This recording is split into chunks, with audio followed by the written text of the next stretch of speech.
and he worked hard to give you the life that you had. Steady and also honest. He taught you in business as in life to be honest and to have integrity. He lived that way. You knew it. His business associates knew it. His clients knew it. His word was his bond. You knew that life was not easy for him. He worked 6.5 days a week, and it was not always easy. He was away a lot, and he would come home with the stresses of the day still with him. And you missed him when he was not accessible to you. And you absolutely relished when he showed how he felt about you. Steph, he spoke to you and told you he loved you during the moments when you needed to hear it the most. And you've never forgotten it. Carolyn, when he showed up when you turned 6 years old, you thought it was the greatest moment of your life to see your dad there. Jeff, you would relish going with him on some of his work calls, even if he did leave you in the car, because some of his work calls were rated R, and you weren't old enough to hear it. From what you tell me, you may still not be old enough to hear some of the calls. And Joe, you just had this overwhelming knowledge that he was your advocate, that he would stand up for you and advocate for you.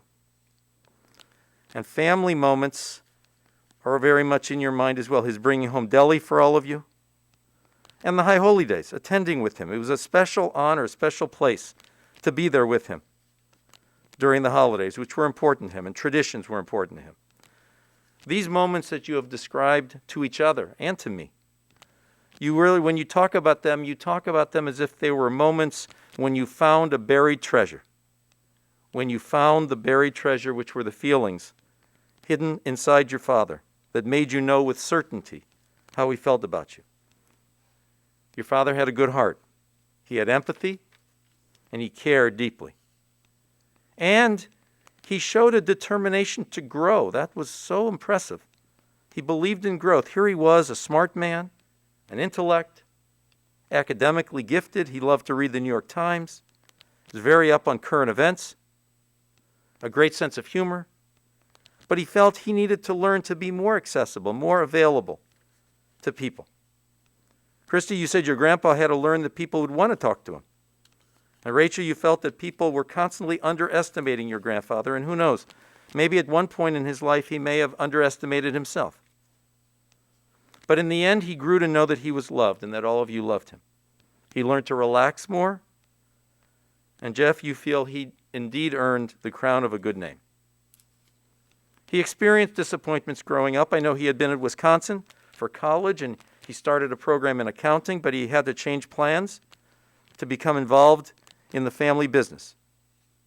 And perhaps he felt undervalued at times. I think it's very meaningful that he kept all these notebooks around with all these notes in them. You would find little notebooks all over the place. He made notes about his life and his feelings and his thoughts. He would bring self-help books home, books on exercise or diet, motivational speaking. I got to tell you, a person who fills up notebook after notebook with thoughts, books about growth, that man cares about his life. You don't fill up all those notebooks to talk about things you don't care about. Life was important to him, and you were important to him. Family was important to him. And I certainly want to also extend condolences to the family of his brother. My condolences to you. To the 4 children, your dad was loved. He knew he was loved not only by the 4 of you and by his grandchildren, but of course by your mother. There was a chemistry between them. Both had independent spirits. They both admired each other for certain qualities. Both had challenges that they overcame. They came from different backgrounds. And your mother felt that your dad was someone she could build a stable, better life with. And your mom and dad also worked hard to make their relationship strong.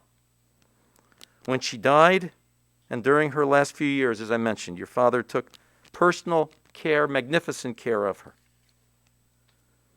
And then in these past years, your dad and Phyllis had a wonderful companionship.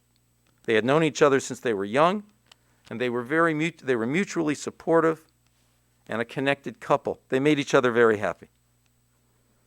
I know that I mentioned your dad kept those little notebooks and filled them up. I have a feeling that each of you could fill up many notebooks with your feelings about your father. You grew to understand him, and understanding somebody may be the most important part of loving somebody. You said he let you be yourselves. He let you be who you were, and you loved him as he was. His greatest satisfactions, his greatest pleasures were for family. He clearly relished his role as grandfather. He could be goofy with his grandchildren, and at the same time very insightful. He even evidently dispensed great dating advice. Steph, as you appeared in his sight one day at the airport, you said your husband told you how your dad's face just lit up. I think he grew to understand and appreciate his place in the family and in the world. When he was ill and he woke up and all of you were there standing at the bedside or sitting near the bedside, he understood how important he was to all of you. And you saw how all of you mattered to him. And you will carry him with you always. He lived with a good name, and he died with a good name. I'm now going to turn it over to the family for remarks. I think, Jeff, you're going to come up, and then other members of the family.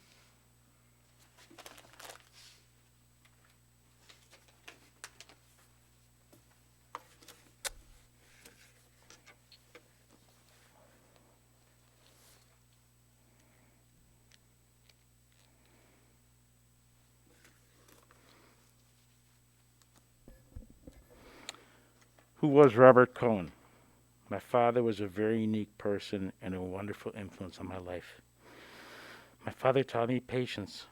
He would wait until the last few seconds to leave any Browns game, even if the score was the Raiders 36 and the Browns 3 and it was negative 30 outside. I, on the other hand, was using the binoculars at halftime to pick out planes from flying above. My father taught me empathy and realism. On every cold, snowy day, he would point out a CTS bus stop and remind me that life is hard, but we are so lucky to have it easier than most folks. And he pointed that out at every bus stop that he saw on a snowy, rainy day. My father showed me integrity. Watching him as I got older, he never went back on his word, no matter what the outcome. My father showed me intellect. He was an avid reader of books, loved self-help books, novels, higher brow magazines, few Playboys interspersed, and always the Sunday New York Times, which I went through from start to finish, always getting lost in the car section and looking at New York real estate, the big houses and the big apartments. My father showed me individualism. He was neither a leader nor a follower. More of a man who would chart his own course despite anyone else's disapproval. He really never cared what people thought about him, only what he thought about himself. My father always seemed comfortable being with people of different races. He never seemed to see color and was never condescending to anyone. On Sundays as a child, I would go with him to Browns games, and we would stop by at the car lot so he could sign checks for payroll. This was at 67th and Euclid in the mid-'70s, not the greatest place in the world to spend time, but I felt his comfort and interacted with other races very naturally. I would even cross Euclid Avenue all alone to head to the Save More corner grocery for a cup of hot chocolate. It just felt so natural and somewhat liberating. He and I worked together for at least 15 years, and we never really spent that time, and we always spent that time being on the same team. He never pulled any power plays or said, "You'll obey me because I'm the boss." He felt it was important to be independent and make your own way in the world. Even during high school, he gave me practically free rein and always made sure I had a car at my disposal, no matter what I did with it. He loved to be entertained and loved to laugh and be laughed at. Jewish comedy, especially including Mel Brooks movies, you'd hear him laughing from the other room. Old Jewish comedians on Sunday night, you'd hear him laughing again. And he loved to go to the Playhouse with my mother and take us sometimes, and he really enjoyed being entertained. He was such a great sport and didn't take too much seriously. My mother used to imitate him ballroom dancing lessons to prepare for Joe and Sophia's wedding. Her rendition was spot on. It was Boris Karloff as Frankenstein, arms straight out, wandering through the village below to see what destruction he could cause. He was a man who flew under the radar, but that didn't negate his warm personality, kindness to all, enjoyer of life, and wanted only the best for his family. I am blessed to have had such a wonderful man be the North Star for my development. Dad, I love you so much, and I'll always miss you forever. Thank you. Who would like to say something next?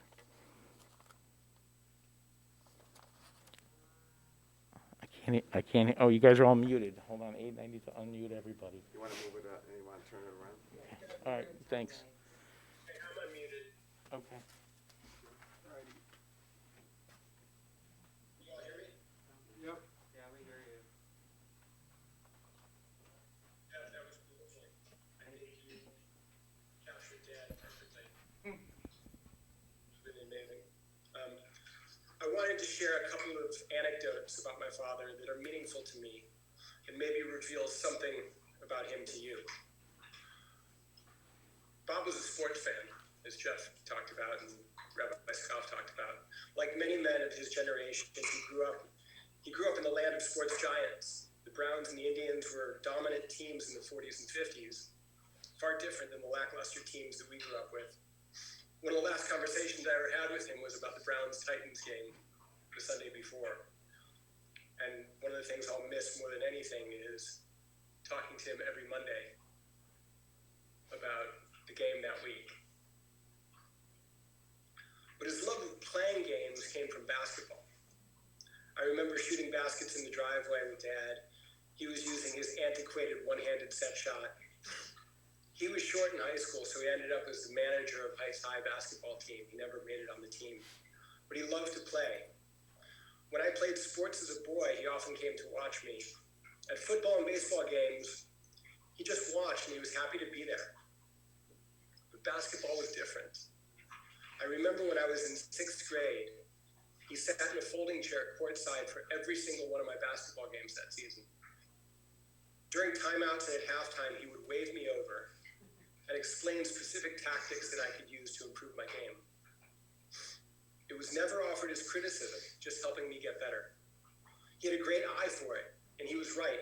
And his encouragement created a lifelong love for the game that I still play, and I still think about the advice that he gave me back then. Most mammals throw their kids out of the nest after 3 or 6 months, but humans keep their young at home through med school. The bond that's created over these years is strong and makes losing a parent much more difficult than I imagine it is for, say, a gazelle or a hedgehog. In all seriousness, I remained dependent upon my parents almost until I became a parent myself. And it was my father who finally pushed me out of the nest. I was living on the floor of a friend's flat in Venice, California, while being financially supported by my parents 100%. I was not doing much with my life at all. I was 26 years old, and after 8 months of this wretched behavior, I received a letter in the post from my father. He had a way with brevity in his notes. The letter read, "Joe, I cannot continue to send you money to support you. Either you have to do it on your own, or you have to come home to Cleveland. Dad." I remember the feeling of shock, reading the letter and knowing it was time to sort myself out. In my mind, there was no real choice, as returning home would mean failure for me.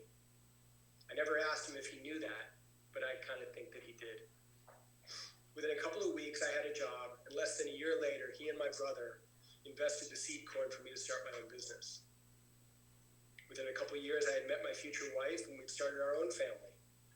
In following his admonishment, I also learned that by taking responsibility for myself, great good fortune would continue to follow me through life. I kept this letter in a box of memories, and I like to refer to it as the greatest love letter ever written. It was really only after I became a parent myself that I understood the letter was precisely what I needed at exactly the right time. I love you, Dad, and I hope your journey to see Mom again is peaceful. Godspeed.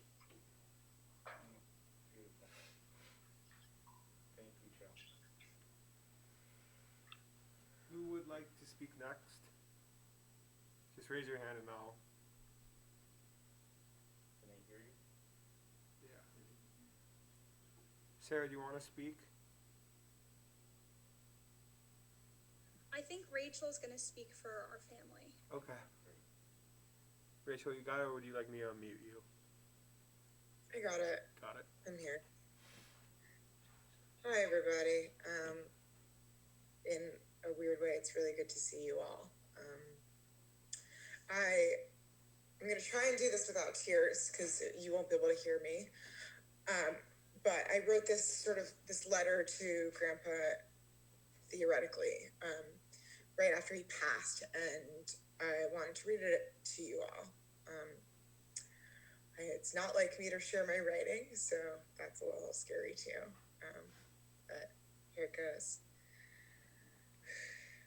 Dear Grandpa, I'm so sorry that I couldn't be with you for those last moments. You're a brilliant man who always surprised me with his insights and humor, even if like 70% of what we talked about was politics.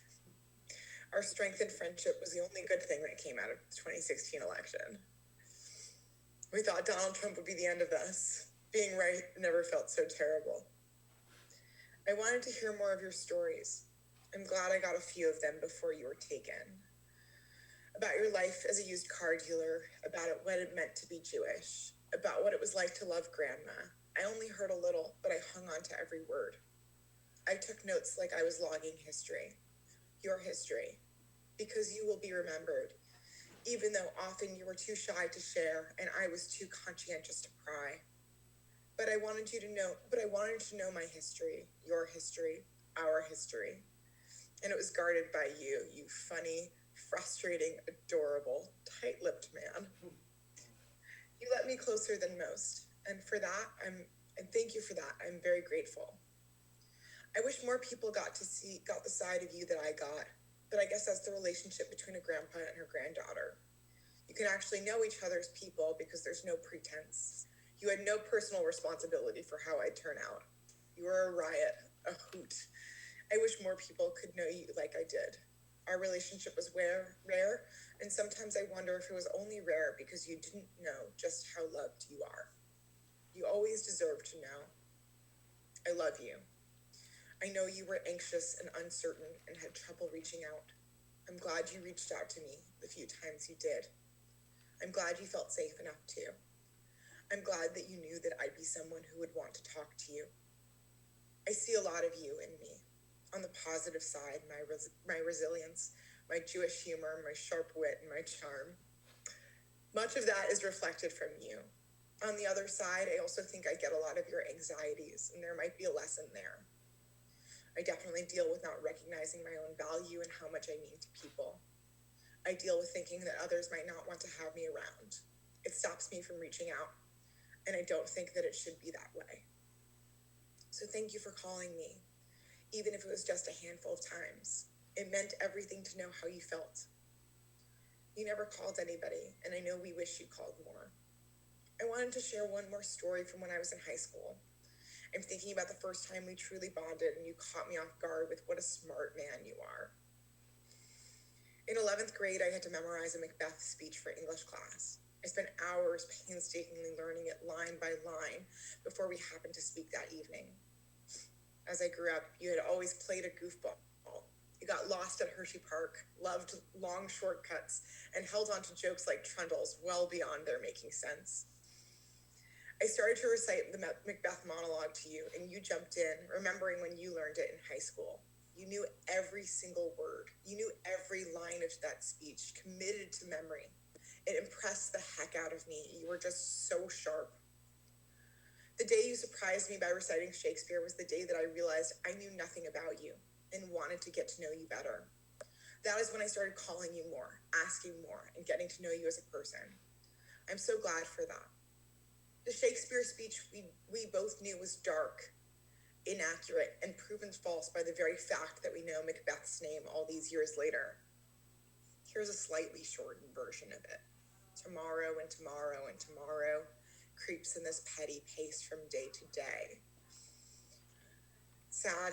I'm not going to read all of it, but It's a tale told by an idiot full of sound and fury signifying nothing. In this speech, Macbeth is wrong.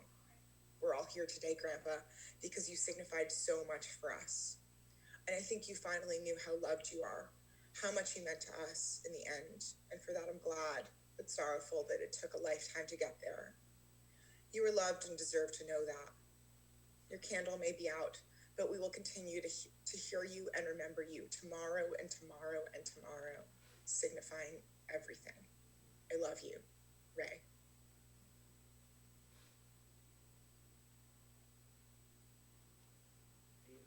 That is amazing. Who would like to speak next? Steph, Joe, Bruce. Don't call out. Anyone? It's okay. It's okay. Just ask for anyone. Anybody and then we'll be done first. Just allow anyone to unmute themselves. Okay. Yes, thank you. Okay.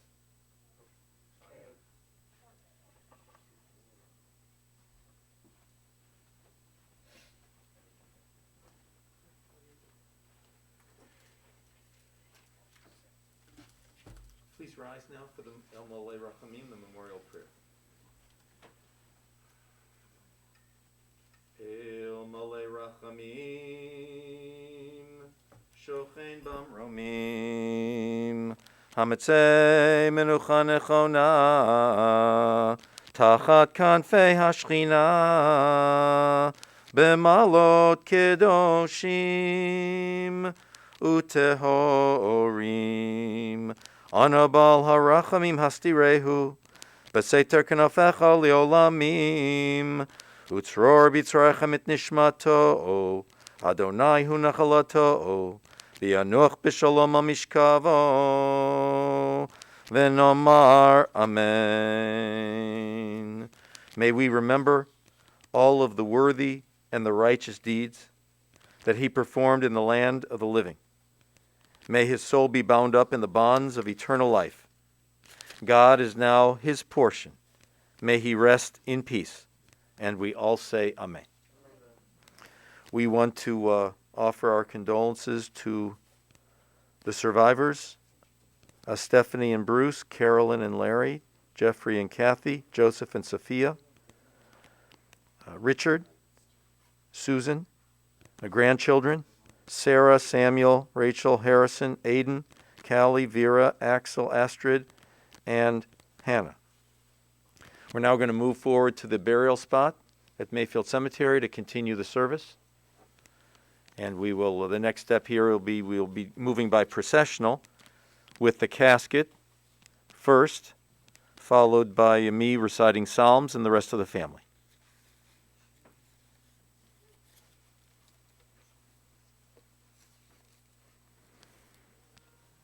Once again, my condolences to all of you who are joining us virtually.